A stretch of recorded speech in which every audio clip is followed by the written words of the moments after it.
اعوذ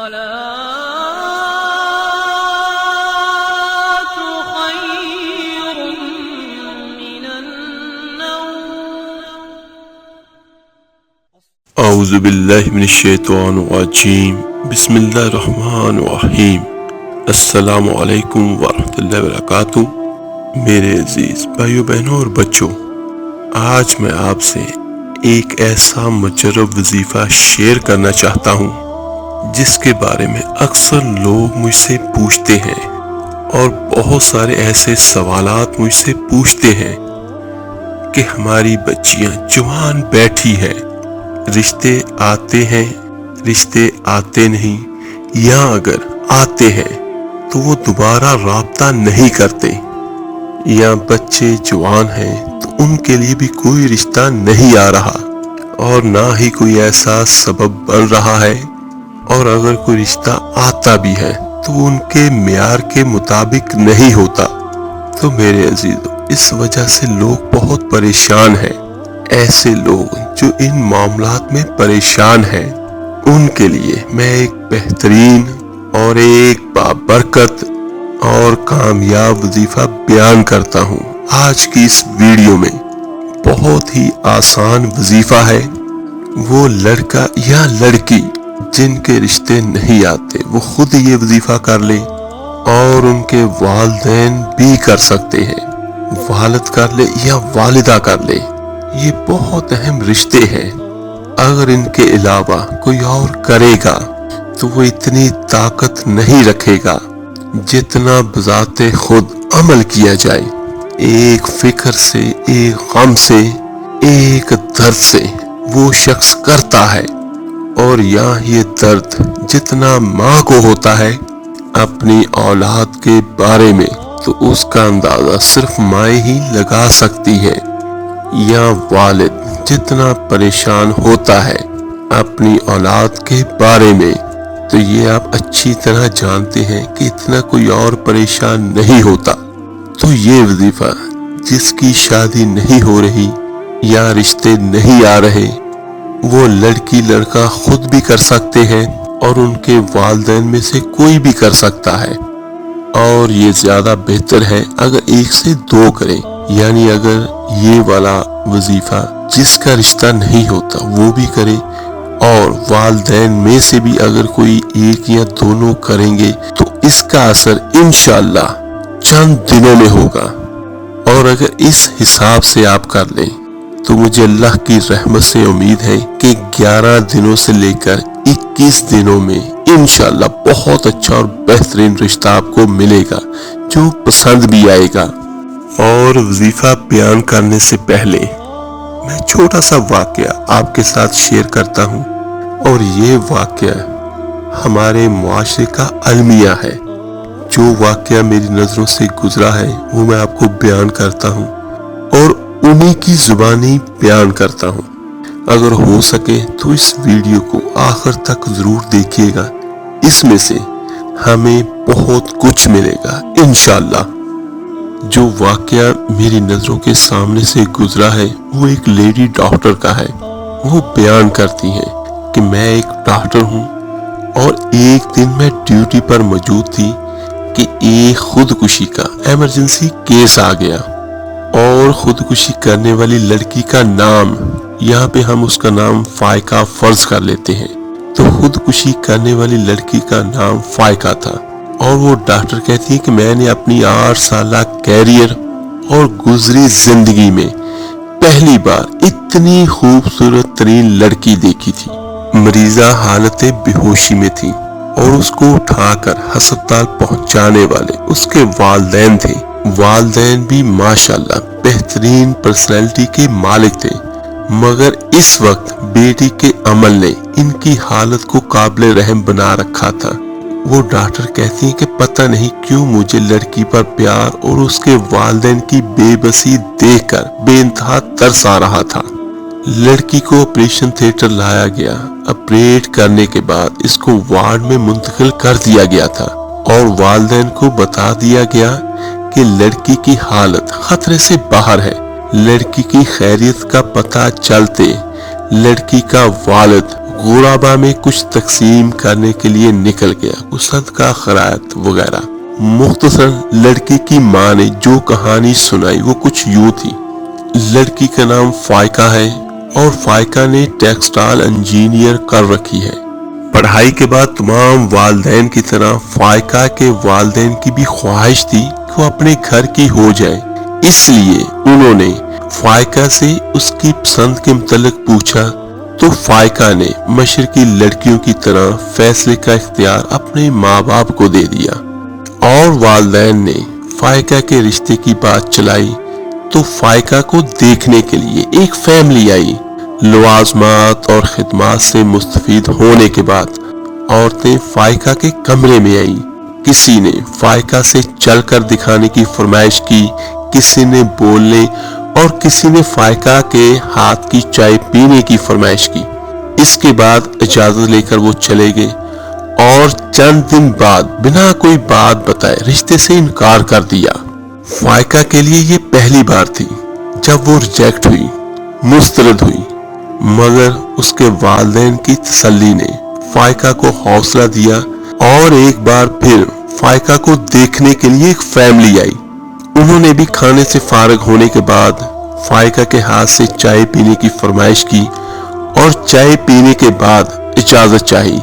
3 دن انتظار میں رکھنے کے بعد یہ کہتے ہوئے انکار کر دیا کہ لڑکی کو مہمان نوازی نہیں آتی، کیونکہ اس نے لڑکے کی ماں کو ٹیبل سے اٹھا کر ہاتھ میں چائے پیش نہیں کی تھی بلکہ عام مہمانوں کی طرح ٹیبل پر رکھ دی تھی۔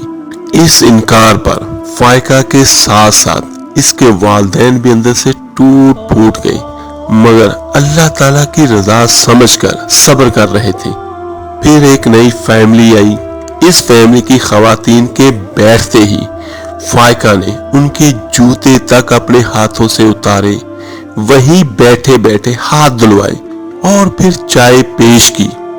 یہ صرف اس لیے کہ پچھلی مرتبہ جب فائقہ ریجیکٹ ہوئی اس لیے اس نے اس فیملی کو اتنی زیادہ اہمیت اور اتنی زیادہ ان کی خدمت کی۔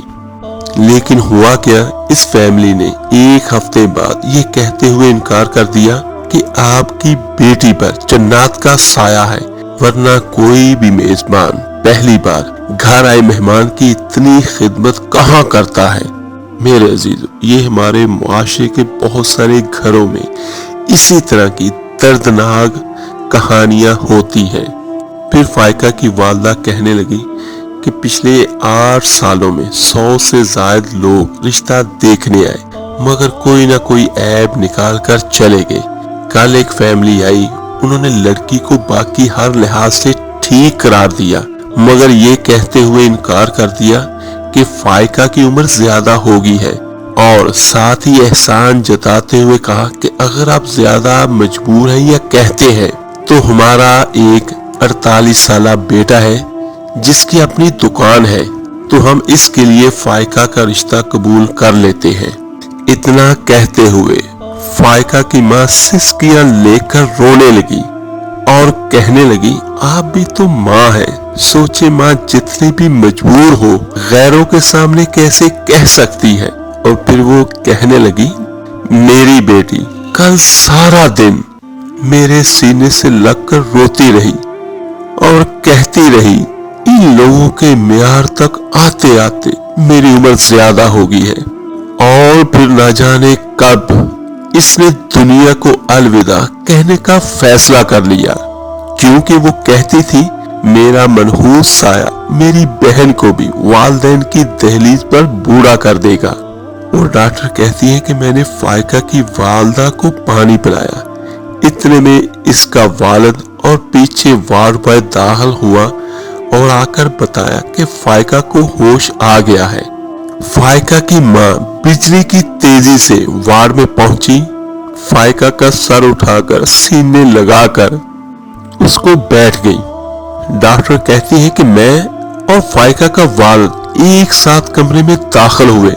فائقہ ماں کو چھوڑ کر باپ کے گلے لگ گئی اور سسکیاں لیتے ہوئے کہا پاپا بیٹیاں بوجھ ہوتی ہیں، پاپا آپ نے کیوں مجھے بچایا، مجھے مرنے دیتے، کہ میرا منحوس سایہ اس گھر سے نکلے گا تو وہی گڑیا کی شادی ہوگی، نہیں تو وہ بھی آپ کی دہلیز پر بڑی بڑی بوڑھی ہو جائے گی۔ تو وہ ڈاکٹر کہتی ہے کہ فائقہ کا والد چپ چاپ آنسو بہا رہا تھا۔ جب میں نے حالات کو آؤٹ آف کنٹرول ہوتے دیکھا تو فائقہ کو سکون کا انجیکشن دیا اور فائقہ کے والدین کو لے کر آفس میں آ گئی، اور وہ کہتی ہے کہ میں نے فائقہ اور اس کی چھوٹی بہن کو اپنے دونوں بھائیوں کے لیے مانگ لیا، اور اس کے ساتھ ہی فائقہ کے والدین کی آنکھیں اچانک برسنے لگیں، مگر اس بار آنسو خوشی کے تھے۔ اور وہ ڈاکٹر بیان کرتی ہے کہ میرے دونوں بھائی ڈاکٹر تھے اور میں نے ان کو اپنا فیصلہ سنا دیا اور وہ قبول کر چکے ہیں۔ سبحان اللہ، یہ ہے میرا اللہ جہاں سے چاہتا ہے وہاں سے آسانیاں پیدا کر دیتا ہے۔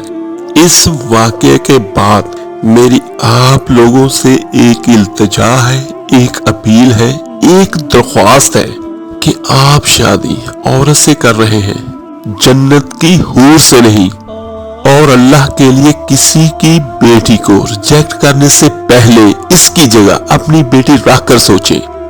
یہ دنیا ہے، اس میں کچھ بھی پرفیکٹ نہیں ہے، تو اگر آپ اللہ کی مخلوق کے عیبوں پر پردہ ڈالیں گے تو اللہ تعالیٰ آپ کے عیبوں پر پردہ ڈالے گا، اور اگر آپ کسی کو ریجیکٹ کرتے ہیں، مسترد کرتے ہیں، تو آپ کس کو کرتے ہیں؟ اللہ تعالیٰ کے بنائے ہوئے انسان کو۔ تو یہ نہ ہو میرے عزیزوں کہ آپ اس دنیا میں اللہ کے بنائے ہوئے انسان کو ریجیکٹ کریں تو قیامت کے دن اللہ تعالیٰ آپ کو ریجیکٹ کر دے جنت میں جانے سے، جنت میں لے جانے سے۔ اگر آج اس دنیا میں آپ کسی کے لیے آسانیاں کریں گے تو انشاءاللہ میرا اللہ آپ کے دنیا کے کاموں میں بھی آسانیاں کرے گا، اور آخرت کے دن بھی آپ پر اپنی رحمتیں نچھاور کرے گا۔ تو چلیں میرے عزیزوں آج کے اپنے وظیفے اور عمل کی طرف۔ یہ قرآن مجید کی بہت پیاری اور خوبصورت سورت ہے، سورہ طٰہٰ۔ سورہ طٰہٰ یہ ترتیب کے لحاظ سے 45 نمبر ہے، اور قرآن مجید میں ترتیب تلاوت کے حساب سے یہ 20ویں نمبر پر ہے، اور یہ 16ویں پارے کی سورت ہے، بہت بڑی نہیں ہے۔ ٹوٹل اس کی آیات جو ہے 135 ہے، ٹوٹل رکوع اس کے 8 ہیں، چھوٹے رکوع ہیں، اور ٹوٹل ورز اس کے 1485 ہے۔ یہ آپ نے دن میں صرف ایک مرتبہ پڑھنی ہے، خواہ وہ دن میں کسی ٹائم پڑھ لیں یا رات میں کسی وقت پڑھ لیں، لیکن آپ نے پڑھنی ایک ہی وقت میں ہے۔ ہاں، اور جس طرح میں پہلے کہہ چکا ہوں، اگر آپ اس کا رزلٹ زیادہ جلدی کے ساتھ چاہتے ہیں، اس کو آپ ایک مرتبہ دن میں اور ایک مرتبہ رات میں 2 وقت پڑھ لیں، اور والدین میں سے بھی کوئی اگر پڑھ لے گا تو انشاءاللہ تعالیٰ آپ پر اللہ کی رحمت بہت جلدی ہو جائے گی۔ اس کے اول آخر 7 مرتبہ یا 11 مرتبہ درود ابراہیمی نماز والا لازمی پڑھیے گا، اور اس وظیفے کو شروع کرنے سے پہلے صدقہ لازمی دیجیے گا۔ اور صدقہ آپ نے کس طرح دینا ہے، نیت کیا کرنی ہے؟ اکثر لوگ مجھ سے پوچھتے ہیں کہ کیا صدقہ دینا چاہیے؟ تو صدقہ آپ کھانے پینے کی کوئی بھی چیز کسی کو دے دیں، یہ سب سے بہتر ہے۔ پیسے دے دیں، کچھ بھی دے دیں آپ، زیادہ بہتر یہ ہوتا ہے کہ کسی کو آپ آٹا لے کر دے دیں۔ اس کے بعد آپ نے نیت کیا کرنی ہے کہ اے اللہ، یہ میں عمل کر رہا ہوں یا کر رہی ہوں، تو یہ ہماری طرف سے میری شادی کا اور یہ میرے عمل کا اور جو اس میں رکاوٹ ہے ان سب کا میں صدقہ ادا کرتی ہوں یا کرتا ہوں، اور اے اللہ جو اس میں رکاوٹ ہے یا جو بھی مشکل ہے تو وہ ہم پہ آسان کر دے اپنے رحمت سے، اپنے کرم سے، اپنے فضل سے۔ اور روزانہ یہ پڑھنے کے بعد اللہ تعالیٰ سے ہاتھ اٹھا کر اپنے مقصد کے لیے دعا مانگے، اور اگر کر سکے تو یہ بھی کر لیں کہ پانی کا ایک گلاس ساتھ میں رکھ لیں اور پڑھ کے اس پہ دم کریں، اور جس بچی یا بچے کا رشتہ نہ ہوتا ہو وہ پانی یہ سر کو بھی لگائے اور پانی پیے بھی۔ اللہ کے کلام میں، اللہ کے نام میں بہت طاقت ہے۔ جب آپ اللہ کا پڑھا ہوا کلام، دم کیا ہوا پانی آپ سر کو لگائیں گے اور پئیں گے تو انشاءاللہ تعالی کوئی بھی آپ کو مسترد نہیں کرے گا، ریجیکٹ نہیں کرے گا، اور اللہ کی رحمت سے آپ کو جلد ہی چند دنوں میں بہت اچھا اور بہت بہتر رشتہ بھی نصیب ہوگا۔ اور زیادہ بہتر یہ ہے کہ یہ ایک دفعہ پڑھنے والی سورہ طٰہٰ اس وقت تک پڑھتے رہیں جب تک آپ کا رشتہ پکا نہیں ہو جاتا۔ رشتہ آپ کو پہلے مل جائے گا، لیکن پھر بھی آپ اس کو پڑھتے رہیں روزانہ ایک مرتبہ، آپ کی منگنی نہیں ہو جاتی یا آپ کا نکاح نہیں ہو جاتا تو انشاءاللہ تعالی اس عمل سے جلد ہی آپ کا نکاح ہوگا۔ یہ بہت ہی طاقتور وظیفہ ہے، بہت مجرب وظیفہ ہے۔ آپ اس کو یقین کے ساتھ ایک مرتبہ کر کے دیکھیں، انشاءاللہ تعالی اللہ جل شانہ چند دنوں کے اندر ہی بہت بہتر نیک اور صالح رشتہ آپ کو عطا کرے گا۔ اللہ تعالیٰ سے دعا ہے اللہ تعالیٰ سب ماؤں بہنوں کی پریشانیاں دور کرے، اور جن بچیوں کے رشتے نہیں آتے یا آتے ہیں تو ٹھہرتے نہیں تو ان کے لیے آسانیاں عطا کرے، آمین ثم آمین۔ اور نئے آنے والے عزیزوں سے درخواست ہے کہ اس چینل کو سبسکرائب ضرور کیجئے گا اور اس ویڈیو کو لائک اور شیئر کریں۔ آپ کے ایک شیئر کرنے سے جو کوئی قرآن کی آیت قرآن کی تلاوت کرے گا اس کا ثواب، اس کا اجر آپ کو مجھے ہم سب کو ملے گا۔ چلے ملتے ہیں جلدی انشاءاللہ تعالیٰ ایک نئے وظیفے عمل کے ساتھ۔ اپنا بہت بہت خیال رکھیے گا۔ اللہ حافظ۔